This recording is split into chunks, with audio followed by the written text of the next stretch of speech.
Everybody, welcome back to the Ohioan Podcast Network. Craig Shoup here with Bob Garver, our New York City film critic. Bob is here and he is holding up a lanyard. That means he saw a movie and he saw maybe the movie of the year, maybe the most anticipated. It's 13 years in the making, the Avatar sequel, The Way of Water. I don't know if you were a fan of the first Avatar movie, Bob, but 13 years later, we have a sequel, and then we're going to have sequels every other year here, starting for the next 3 years. Is The Way of Water at 3 hours and 12 minutes worth the 13-year wait? Yes, it is. Yes, I'm glad to hear Cameron. you. James Cameron is back, and he is at his best. This movie looks like it took every minute of those 13 years to make, because there is a visual treat in every frame. The movie is basically the story is basically filler while you look at the special effects. Right. But yeah, this is an amazing looking movie. Very, very pleasant throughout.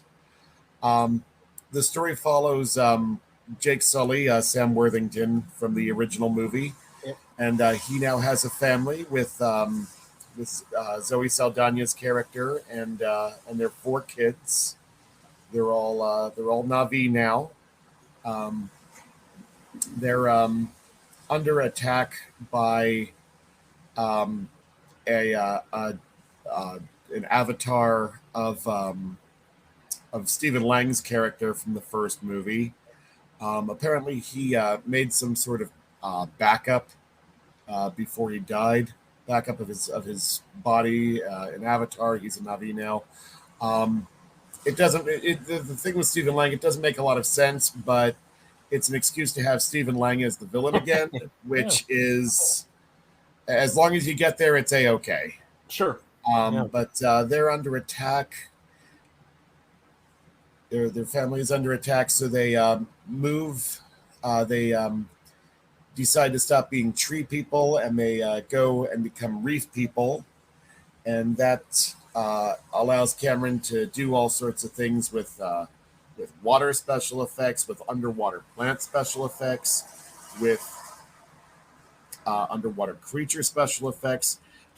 It's basically like a good version of what they were trying to do with the new Black Panther movie earlier this year and couldn't quite pull off. But this one pulls it off magnificently. Okay. Well, I'm glad to hear you say that. Were you a fan of the original Avatar, or what? Yes. Okay. Yes, I was back in the day. It didn't bother me that the plot was derivative, as a lot of people said. And this one, isn't going to set the world on fire as far as its story either. But it's agreeable enough. While you wait for special effects to unfold. Sure. Well, tell me a little bit about your, obviously these are event films. James Cameron certainly is an event film director. Did you see this in 3D or IMAX, or did you have any special format? I saw it in 3D. Okay. It was a Dolby theater. Ooh, okay. And I watched it on the front row of the balcony. Yeah, I got a balcony seat. Okay. What was the experience like? Was it worth the 3D? Well, I didn't pay any extra for the 3D. Right.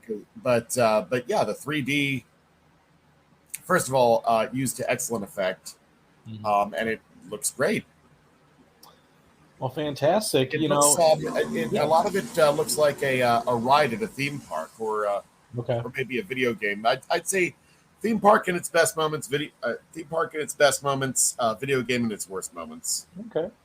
Did you, obviously some movies that are long feel like they're long. Some movies that are short feel long. Some movies that are long feel short. Was this one of those where it didn't really feel like a 3 hour and 12-minute movie? I mean, you definitely feel the length, but you understand why it's that length to get every little detail that Cameron wanted to get on screen. Sure. Does this eclipse your joy of the original Avatar? Is it kind of slot in behind the original Avatar? Where do you put this one at? I'd say it fits in right along beside it. Okay. I can't remember feeling strongly either way about either film. I mean, I do feel strongly about them and I like them, but I don't remember Right. preferring one strongly or thinking one was weak in any strong sense. Well, I'm sure you're probably excited about the sequels that are to come. Obviously, there's 5 movies that are slated to be released here over the next about 5 or 6, maybe 7 years, depending on how James Cameron wants to get these releases out. I know it's supposed to be a 2024 release for the third film. I mean, are you excited about the upcoming sequels here? And do you think that it warrants this sort of world building of 5 movies? Yes, very much so. And with this movie, they set up for they definitely set up for sequels. There's a character played by Edie Falco, for example, that you can tell is going to be a villain down the line. And I won't tell you who does and doesn't make it out of the movie, but it's clear that the ones who make it out, they have long-term plans for these characters. All right, absolutely. Well, fantastic. What do you have a final grade here for Avatar: The Way of Water? This movie is exciting enough. I'm going to give it an A minus. All right, Bob. Here we go. That's like I think you gave the menu an A minus here a few weeks ago, so we've got a couple of A minus. Or did you give that a B plus? I can't remember. I think I gave that a B. Okay. All right. Well, fantastic. Sounds great. What do you have coming up on the horizon, maybe for next week? Hopefully, I'll be able to get to Puss in Boots. That might have to wait until the weekend, and we might have to do a show in 2 weeks. Okay.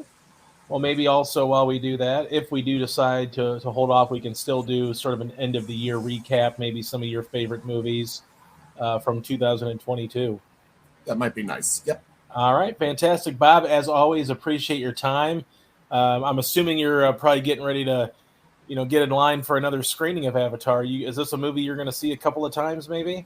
If a friend wants to see it, maybe I might go for that. All right. Fantastic, Bob. Well, as always, we appreciate your time. Thank you so much. We will see you next time to talk more movies. Thank you very much. This is the highlight of my week. Hi, I'm Jennifer Mooney. Welcome to what is our new Hope Interrupted podcast based on the work from our book, Hope Interrupted, that I co-authored with my good friend Byron McCauley. Hey, Jennifer, I'm looking forward to this podcast as much as I was looking forward to writing this book with you. We hope to interview some high impact folks as well as have a little fun. We're going to cover stories of hope. To learn more about our podcast and our book, please visit www.hopeinterrupted.com.